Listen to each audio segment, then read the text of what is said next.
My name is Michael Birnbaum-Quintero. I am an ethnomusicologist by training. I am the chair of the Department of Musicology and Ethnomusicology.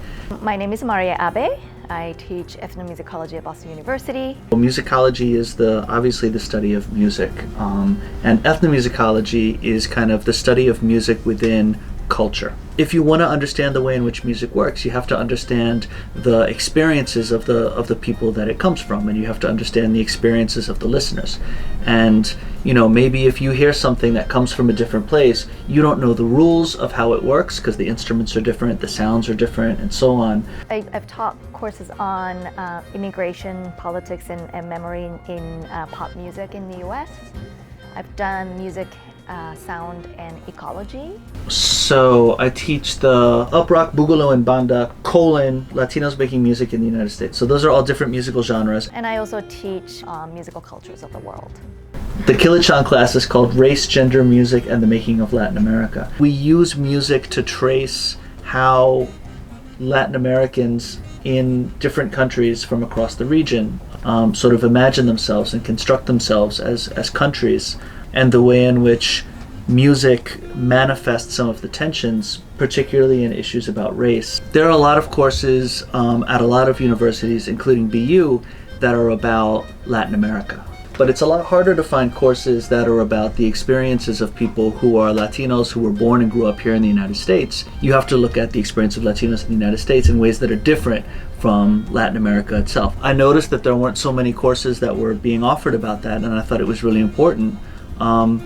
And also because we're in a political moment where there's a sort of understanding of Latinos as being from outside of the United States, and that there's a real sort of difference between Latin America and kind of the real America. Part of the mission of the class is to talk about, just by going through a history of music in the United States in the 20th century through a Latino lens, who are the different artists and all these different things, it totally, without me ever having to say it, directly, it totally destroys this idea of Latinos as being from outside of the United States.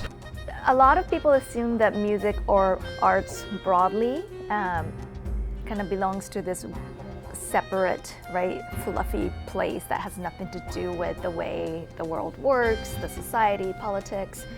But it's never true. All these things are so inherently integrated, and that's why I think the arts and music can have unexpected or powerful ways to shift people's perceptions, ideas. Music is one of the things that you could sort of watch in order to see what was going to happen. Music goes all over the place. You look at like K-pop, look at like Gangnam Style. How did that end up becoming something that was really, really popular here? But it did.